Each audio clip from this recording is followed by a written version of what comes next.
Thank you, Richard. With this presentation, we move into the field of public administration, so I regret that the temperature in the room may drop markedly.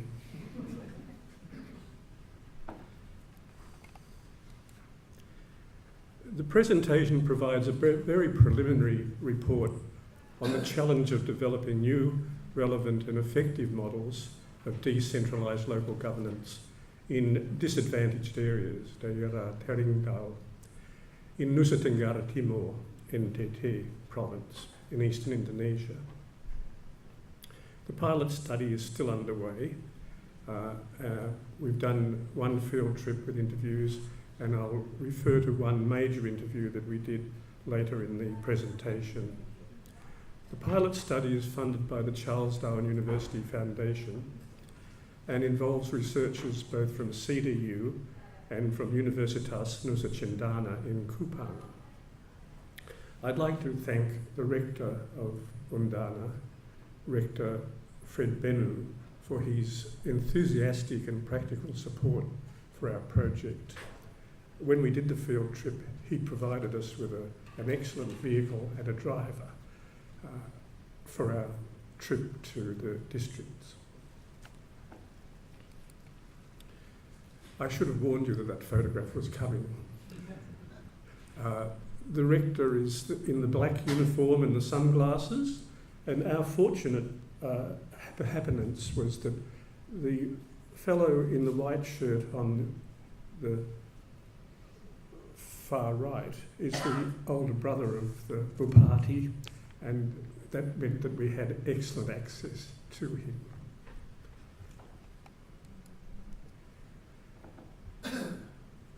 Daerah Teringgal, disadvantaged regions or areas, sometimes referred to as daerah minus, are areas that lack adequate sources of livelihood for their population. This is broadly and markedly the situation in NTT, one of the poorest and least developed provinces of Indonesia. Jakarta identifies disadvantaged regions through a set of criteria, which I've listed here: a poorly performing public economy, inadequate human resources, lack of facilities and infrastructure, poor financial capacity, lack of accessibility to services, and the particular characteristics of the area. Since 1999, the Indonesian government has pursued a policy of good governance through a program of radical decentralisation. This program of decentralisation was framed very quickly in 1999 in the era of Reformasi, a year after the end and collapse of the Soeharto New Order. It was formulated in the current discourse of democratic reform and the rejection of centralist authoritarianism. The decentralisation program was invented by a group of enthusiastic young public servants in the Ministry of Home Affairs very quickly. The law 22 was passed in 1999, which apparently transferred all government functions to local government, except ones reserved for the centre, such as defence and foreign relations. Well, as we found out, and as I'll explain, that's not the case, that all government functions have been transferred. In fact, it's an ambiguous system. Decentralisation was rushed through the legislature. Its drafting has been characterised by many analysts as hasty, inconsistent, radical, big bang, non-transparent. The decentralisation law suffered from many gaps and omissions that continue to dominate debate on administrative and political reform. So the point I'm making is that the program of regional autonomy or decentralisation was enthusiastic, impetuous, and continues to have ambiguities and the need for clarification and refinement. Subsequent legislation, such as the law in 2004, and more recent legislation, has tried to clarify and tidy up the program of decentralisation. A basic problem is that the model of regional autonomy does not address critical differences in human capacity and natural resources between regions. This has now been recognised. I suppose basically the radical decentralisation program said to local government, to the regencies, you now do it. We'll provide you with budgets. You also try to find your own sources of revenue and you do it. Now, in a disadvantaged area where local revenues are minimal and where administrative and human capacity and natural resources are scarce and very limited, that method of saying you do it doesn't work, as we will see. So there has to be another model. In 2014, Jakarta enacted Government Regulation number 78, accelerating the development of disadvantaged regions. Regulation number 78 recognises the need to develop a new government model for DAs. It spells out the processes between the three tiers of government that this requires, but it doesn't say what the new model is going to be. If a relevant and effective new model of regional governance for DAs were to be developed, it would improve the life chances of people such as those in the TTS who are burdened with high levels of poverty, major health problems, illiteracy, underemployment, and during the dry season, even hunger. So our pilot project, is the beginning of an inquiry into what a model or models could be that would be more effective and relevant to the special needs and limitations of disadvantaged areas. This issue of developing Eastern Indonesia has been accepted by the Indonesian government and the past two presidents as a top priority. It's also a top priority in Canberra in our relationship with Indonesia, because we see Eastern Indonesia and East Timor as a shared sub-region which impacts on us as well as on Indonesia. Therefore, DFAT and the Australian government have provided a number of very focused aid programs in Eastern Indonesia, and with a particular focus on good governance. Regulation 78 recognises that to provide good governance in DAs, it is necessary to improve the coordination, integration and synchronisation between central and regional and sub-district governance. And that's what we're looking at. As you'll see, the interview with the Bupati confirmed that the interaction between the three tiers of government isn't working.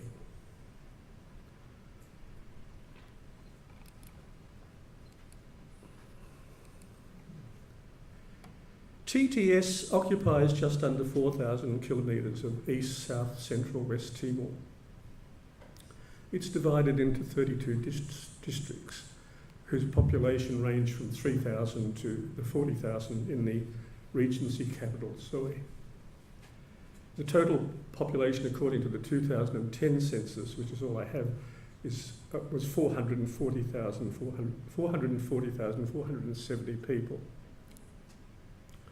The local economy is largely subsistence agriculture, constrained by poor soil and a dry season that can bring food shortages.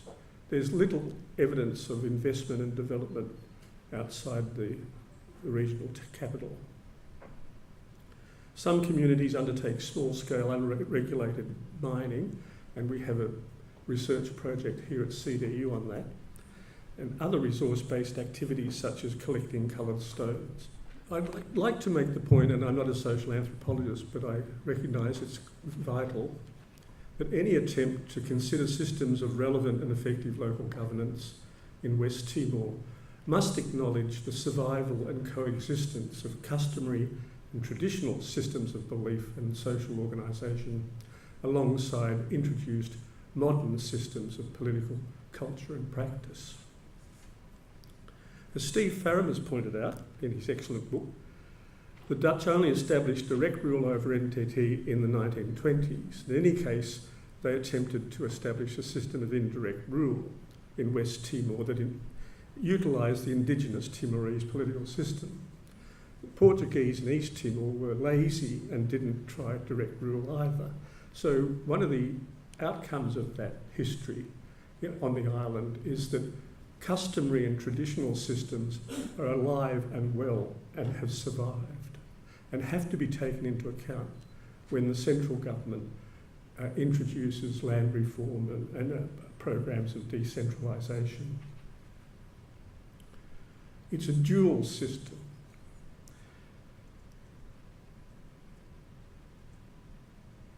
Outside Soe, the local communities of TTS remain located in this customary world while simultaneously occupying a more ambiguous place in the domain of the Regency administration and the central state. So good governance must operate across these very different and possibly contending domains. And this is a photograph of a traditional house not far outside Soe. I'll briefly sketch the history, very briefly, just because I'm trying to identify the fact that the traditional and the customary survive strongly. There were major kingdoms, and the Rajas of those kingdoms survived into the last one died in 1965, I think. There were contacts and trade with Europe and China and even the Middle East. But again, the customary and traditional system was not affected by that. Just another photograph of the head of a village in this area of West Timor in the 1920s. The people of West Timor are mostly Atoni. Their Tetum neighbours call them the Darwin. They're also called the Orang Gunung, the mountain people. With the introduction of maize, this people spread over what's now West Timor. The second big group are the Tetum. Shifting alliances, the centrality of the clan, kinship relations, and precedents based on origin group, and the rituals of wife-giver and wife-taker make up the customary world of East Timor peoples. This sketch of the history and the identity of the peoples of East and West Timor is simply intended to alert us to the necessity of locating the system of regional autonomy and in TTS within this traditional and customary domain. Now, the Indonesian government recognises that, and it's even made it part of its program. But there isn't actually a program in operation.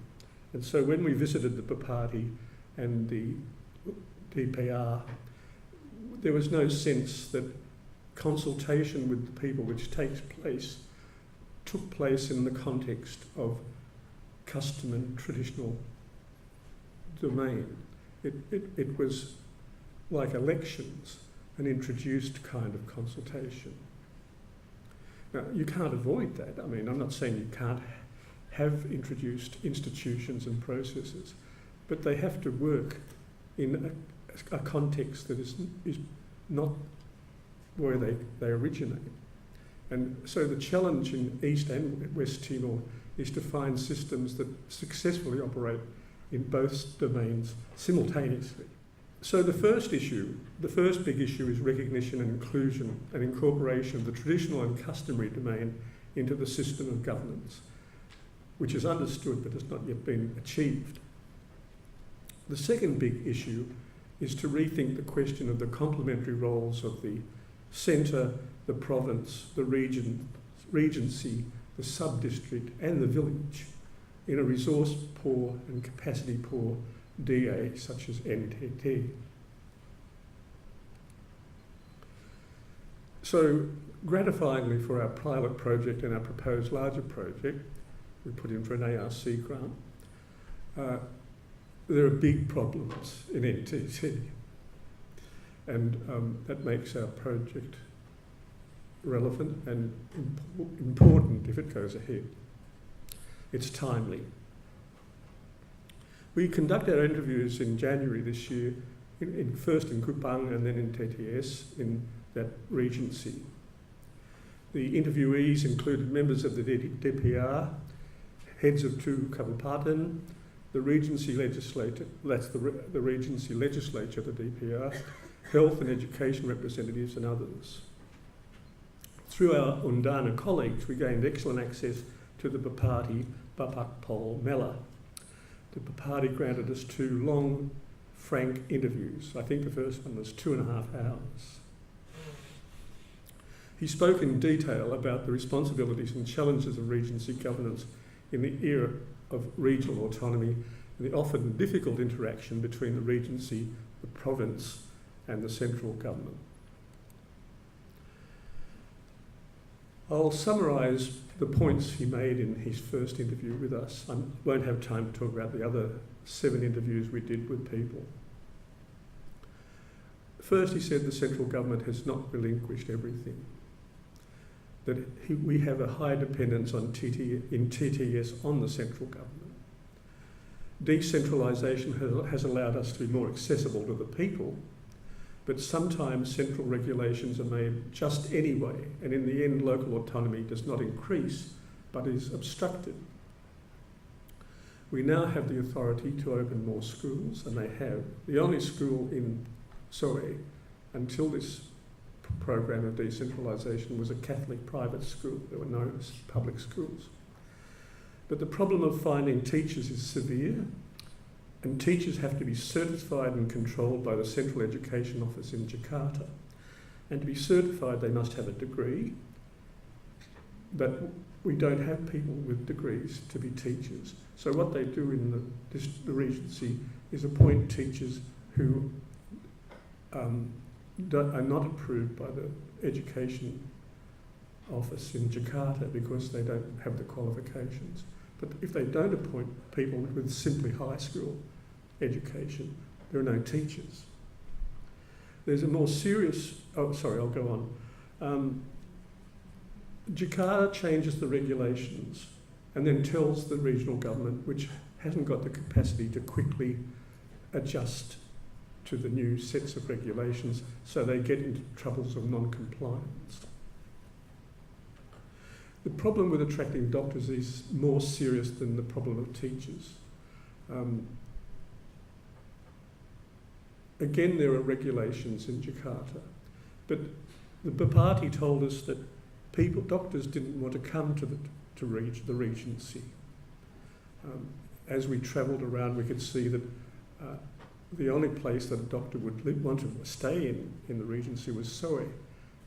If they had to stay outside in a village or a sub-district town, there were no facilities. Their children couldn't be educated if they had children, and they'd be bored and nothing to do. What the Bupati tried to do was to facilitate the recruitment of doctors by offering them increases in salaries, incentives. And he was told by Jakarta he was not allowed to do that. He said that even if he had, I think it was he was offering 30 million rupiah a month for a doctor. He said that wouldn't attract them anyway. So the problem is that the Regency has 3 specialist doctors in Soe, and that's all. And for childbirth, for example, Jakarta regulations say that within 7 days before the birth, there must be a gynaecologist, a midwife, and 2 specialist nurses to attend and look after the woman. Well, they have 1 gynaecologist and lots of babies. So there's no possibility of them getting close to meeting those regulations.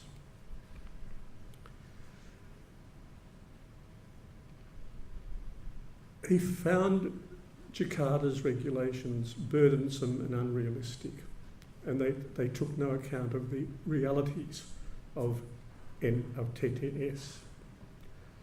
School principals and teachers are expected to manage building infrastructure and budgets, and when they build a new classroom, they have to comply with very strict and detailed central codes of regulations, and face criminal charges and imprisonment if they're found to be using glass of not the required thickness, or timber that's not the kind of timber in the regulations. And so they don't build classrooms because it's too dangerous, I was told. If this is presenting a picture of regional autonomy where local governments do exactly what they please, I find that very unbelievable. It's basically a problem of lack of resources, but there's a serious problem of intrusive regulations that are unrealistic from Jakarta. So the Bupati said, autonomy threatens us with the law. Now, this is a dark picture, and he said a lot of other good things about regional autonomy, and they're just not as interesting. He said that the relations between the three tiers of government, central, provincial and regency, is clumsy and a burden on the regency. He said that the provincial government doesn't do anything except slow down processes because Jakarta goes through the provincial government.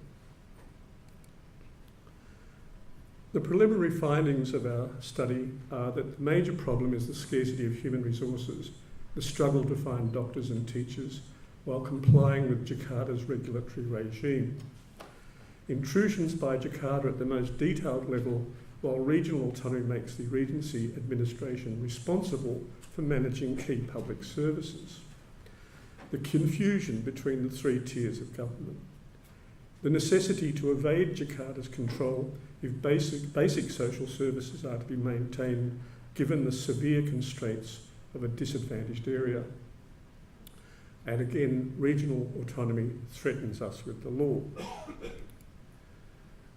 I've made this a fairly negative presentation to correct the assumption that regional autonomy is democratic and good and working. It is democratic, it can be good, but in disadvantaged areas it's not working.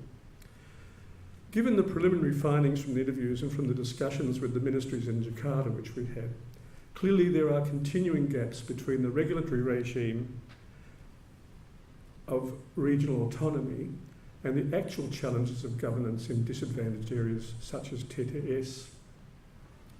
The Indonesian government now recognises this and has begun to rethink the model of regional autonomy to fit the special needs of DAs. That model has yet to be developed. It would appear then that the pilot study and the proposed larger project we wanted to undertake on good governance in MTT is very timely indeed. Thank you.